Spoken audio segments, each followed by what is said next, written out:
ಆ ಭೀಮಾಂಬಿಕ ಮನೆಯವರೆಲ್ಲ ಕೇಜ್ ಗಟ್ಲೆ ಒಡವೆ ಹಾಕೊಂಡ್ ಬಂದಿರ್ತಾರೆ. ಅವ್ರ ಮನೆಯವ್ರ ಮುಂದೆ ನಾನ್ ಒಳ್ಳೆ ಮುಸ್ರೆ ತಿಕ್ಕೊಳ್ತಾರ ಇರ್ತೀನಿ. ನಾನ್ ಬರಲ್ಲಪ್ಪ. ಈಗ್ಲೂ ಹಾಗೆ ಇದೆಯಾ ಬಿಡು. ಈಗೇನ್ ಗೀತಕ್ಕ, ನಿನ್ ಹತ್ರ ಒಡವೆ ಸೀರೆ ಇಲ್ಲ ಅನ್ನೋ ಕಾರಣಕ್ಕೆ ನಾಳೆ ಮದ್ವೆಗ್ ಬರಲ್ವಾ? ಗೀತಾ, ನನ್ನ ಹತ್ರ ಒಂದು ಹೊಸ ಸೀರೆ ಇದೆ, ಅದನ್ನ ನೀನೇ ಉಟ್ಕೊಳೆ. ಸಾಲ್ವಾಯ್ತಲ್ಲ ಸೀರೆ ಪ್ರಾಬ್ಲಮ್ಮು. ಕೊಡು, ಐರನ್ ಮಾಡ್ಕೊಟ್ಬಿಡ್ತೀನಿ.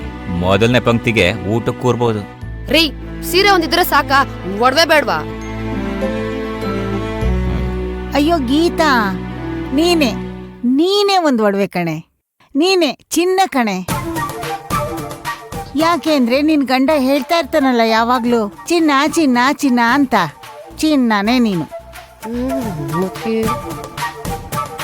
ಡೌಟೇ ಇಲ್ಲ, ನನ್ನ ಒಡವೆ ಇವಳೆ.